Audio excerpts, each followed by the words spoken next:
Thanks for stopping in and welcome to Dungeons & Dragons Dark Alliance. So in this particular video, I'm not going to be doing much talking myself. You'll more so be watching my gameplay that I recorded and also listening to Kevin, the lead game designer, talk to myself and my group. So I was fortunate enough to get an early hands-on experience with Dark Alliance last week, and as the video title says, I spent most of my time playing as Catti-brie, the range-focused character. And what you guys are seeing right now is me playing around with some of Catti-brie's moves, as the game calls it, but unfortunately I didn't learn any of these moves until after we had already went through 2 missions. So the gameplay you guys will be watching is not going to be some highly skilled, crazy veteran action combat. It's more so me trying to learn the game and also take notes. Also keep in mind that we're playing on an older build of Dark Alliance and playing on an application called Parsec. So we're basically playing a game like you would on Google Stadia or GeForce Now, and with that can come a little bit of input delay, some resolution dippage, and maybe a little bit of stuttering, but overall it ran pretty well, and I'd imagine when I can have my own copy it will run pretty good. Make sure to check out the channel for an actual initial impressions video where I go into detail on everything that I experienced and let you guys know what I think about the game. Thank you guys so much for allowing me to get opportunities like this, and I hope you enjoy the video.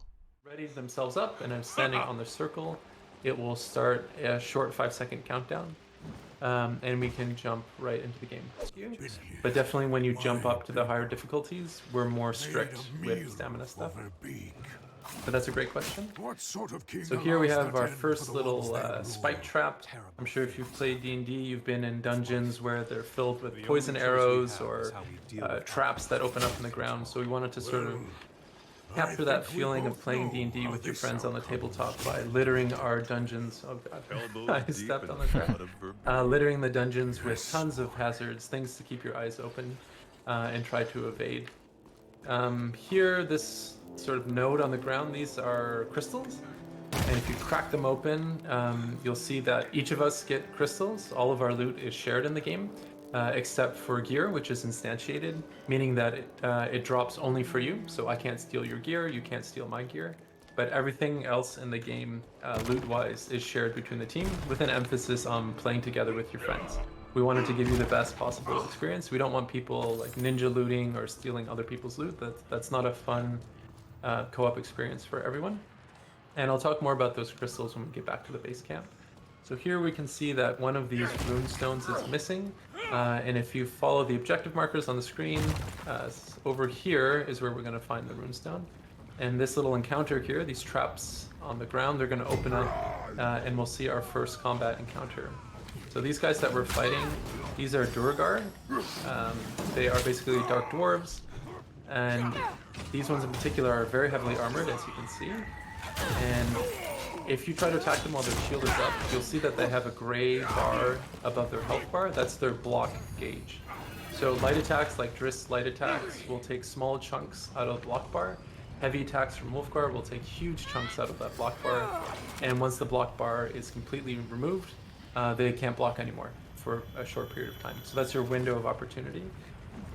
Just full disclosure, we're playing on the lowest level of difficulty right now. So for more experienced players who've played a lot of action games, it might feel too easy, but that's okay because we have 6 other levels of difficulty.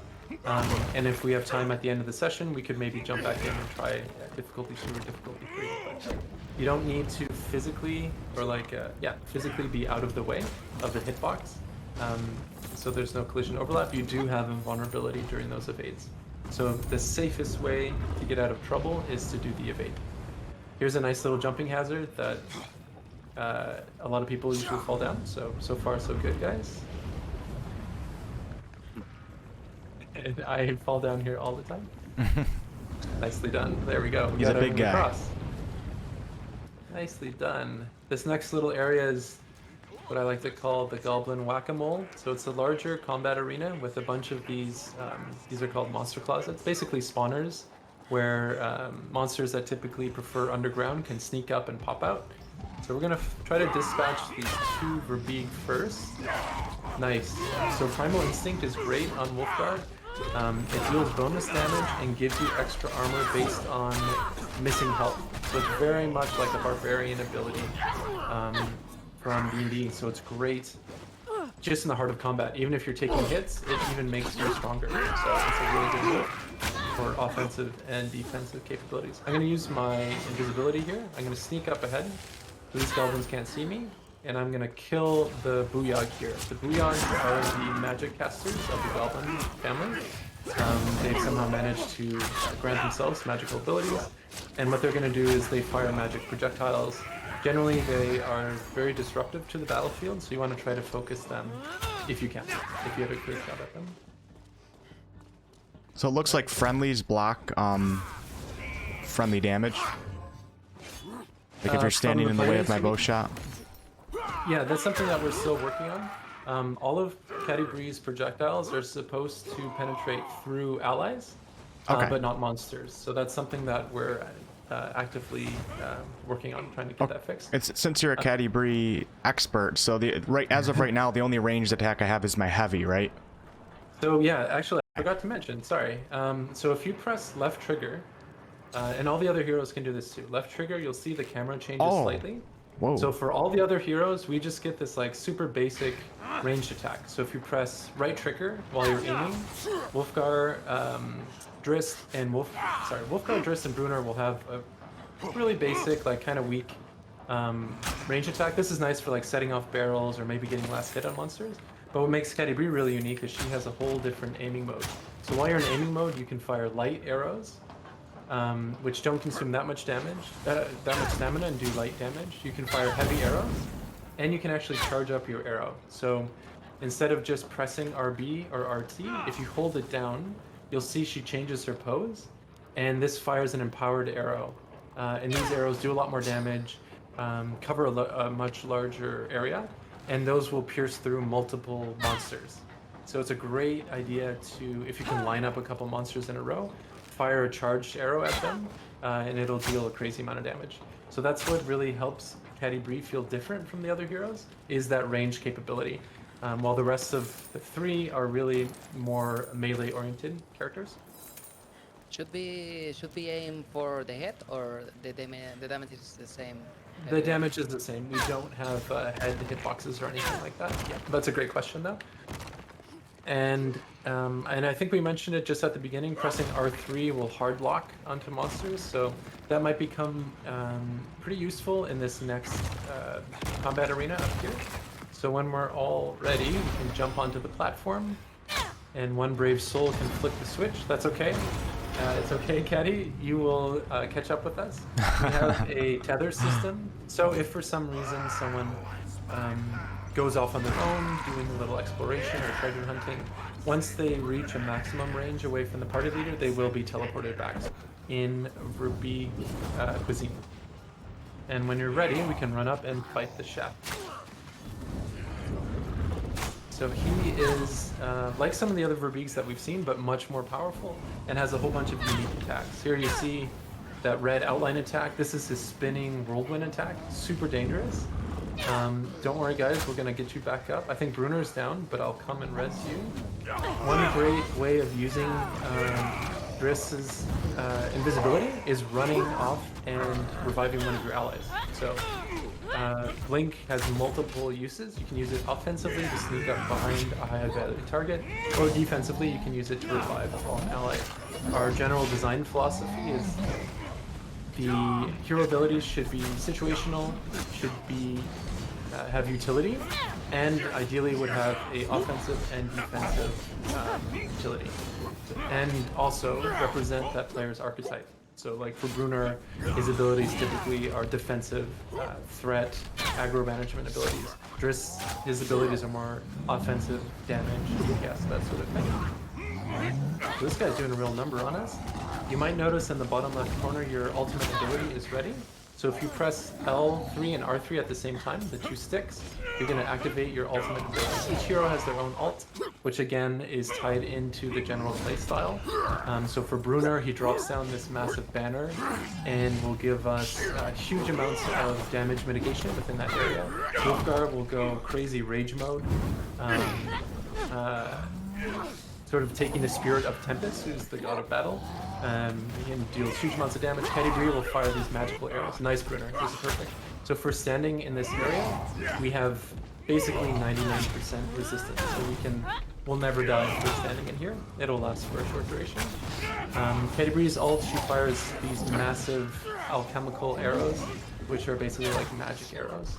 And then for drizzt, get the finishing blow here. I'm going to call out Bruenor, and Bruenor jumps out of the astral plane and will start attacking nearby monsters for a duration.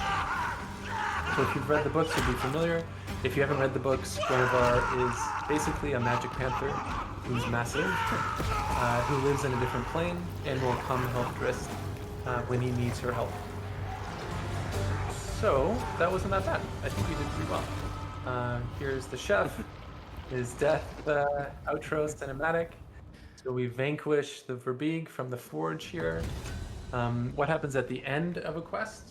We're going to get some extra rewards from successfully completing it. We're going to see the name of the monster that we killed.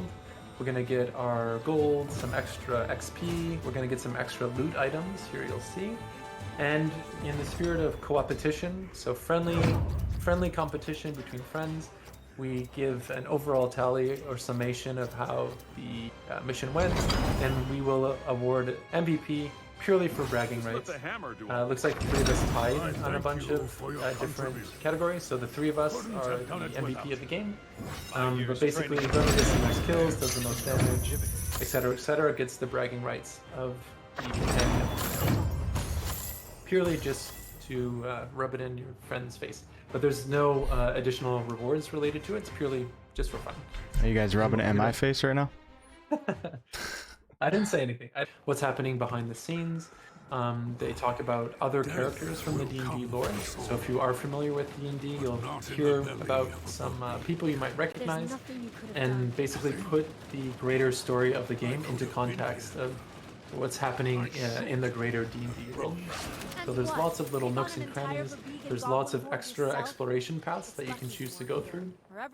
And actually, we completely missed it, but every mission, except for the final missions with the boss fights, which is this one, has a secret hidden puzzle and a little basically small puzzle that you have to solve.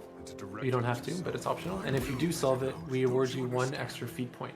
So for those players that are more interested in learning about more of the game world, that love to explore and search out every single corner of the map, there's an extra reward for you. You're going to actually get bonus feat points if you're able to find those secrets and solve those little secret puzzles that we've scattered across the maps. So that means there are every single mission except for the missions with the boss fight, which is one of these missions. So there's that. So let's be a little bit more careful this time. The monsters are going to do a lot more damage. Stop the gate. I can always bring us to the base camp too after this encounter. By the way, you're all doing actually really good challenge rating too. Yeah. Yeah. It's the way to think about it is challenge rating 1 is really sort of an introductory version of the game, and the combat mechanics don't really come into effect that much, which is fine because we want anyone of any skill level to be able to play the game. But I think for people who are more familiar with games in this genre, you're going to want to start at difficulty 2 and then work your way up to those higher levels of difficulty. What's the highest that it goes? It goes up to 6, but generally speaking, the dungeons are a little bit more difficult. And a dungeon is, I forgot to mention that, we have 2 different types of quests. We have a story quest and a dungeon quest. And dungeon quests are more difficult. So a dungeon at difficulty 6 is the highest level of challenge in the game. This is a story mission, so story missions at level difficulty 6 certainly are very challenging, but not quite as challenging as a dungeon. And of those 7 quests, 4 are story quests, and 3 are dungeons. So basically, we encourage players to get familiar with the game, get a grapple on their character, start to personalize, customize it using those story missions. And when you're ready to challenge yourself at that higher level of difficulty, then you can try out some of the dungeons. And the dungeons have the really epic boss fights that you might have seen in some of our marketing stuff, the Beholder, the Dragon, all that sort of stuff. So those are huge epic boss fights. Keep almost falling off the cliff here. Can you fall off the cliff? You can, actually, we can try it right now. We didn't want to have a huge penalty to falling off the cliff. You're going to lose 10% of your health, and you're going to respawn at your last position on the nav match. So Okay. we don't want you to keep falling off the cliff, so there's a little penalty to it, but we don't want you to die. We don't want you to have to go all the way back to the start of the map. Even if they're off screen, you'll see a small radial indicator of where to go. This jump's a little tricky. There you go. You got it. Any other questions while we have a short little downtime here before the next fight? Another feature that we have to encourage people to play in co-op, even if your friends aren't online, let's say, we have a quick play feature, which will match you into the first available game with the best latency. Obviously, we prioritize a very smooth and lag-free co-op experience. So you can jump into quick play and it will match you players in the same geographical region, and we'll also try to match you for similar skill level, and then you can play with other players. So if you're more comfortable with playing with strangers online, we have a quick play feature for you to jump into. Nice. I saw the hammer throw. I saw at least 2 monsters getting hit by that. You'll see we have the classic red barrels scattered across the battle arena. Those are explosive barrels. Once you hit them, you'll trigger them. After short delay, they'll explode, and they deal lots of damage to players and monsters. And each of these different hazards has a condition associated with them. So you'll see for the exploding barrels, it's going to apply burning to a monster or a player, which is a damageable time. Other missions have pools of acid. If you stand in that pool of acid, you're going to get a poison condition. We have icy mist, which is like a frostbite, like frozen hazard. If you stand in that, you'll get frozen. We have lots of different hazards, lots of different damage types. Here, let's get Catti-brie up here. Once you get close enough, you press X. Perfect. Yep. So you're going to revive Catti-brie. And to encourage co-op, there's no penalty for reviving someone. The penalty is that time cost of you standing in the same place at the same time while you're reviving them, which makes you vulnerable to monster attack. But part of the core co-op experience is helping up your friends if they fall down. I'm going to use my Cloak of Daggers here. Cloak of Daggers will apply bleeding, and bleeding is really good against big monsters because it is a percentage damage. So bleeding is not the best against goblins because they don't have that much health, but if you do it against a troll or a verbeeg or some big creature, you're going to do a ton of damage. And you'll find them from solving those hidden puzzles as well. So feats are much more scarce than attributes, and the feat points are those used for unlocking other passive bonuses. So we have a bug right now. It's not supposed to be playing hurt reactions when you're taking damage from the spikes. So in this build, it seems like you can get sort of chain stun. So that's, we're gonna fix that. So let's pretend that didn't happen. So this is gonna I think be we're about to have a for all of us. we're gonna have a party wipe from the spikes. Yeah. So I'm gonna bring us back to the base camp here. The spikes, just like in real D&D tabletop, traps are the most dangerous foes that you can encounter in a dungeon. So the same is true for our game. You'll find a couple cool locations like that where it's a path with a pattern of those spikes, and it's kind of fun to navigate those patterns in a group because not everyone can go at the same time. So you can kind of watch your friends, you can learn the pattern from them. Maybe one of your friends is the most brave explorer type player. He'll run up ahead, and then you can learn the pattern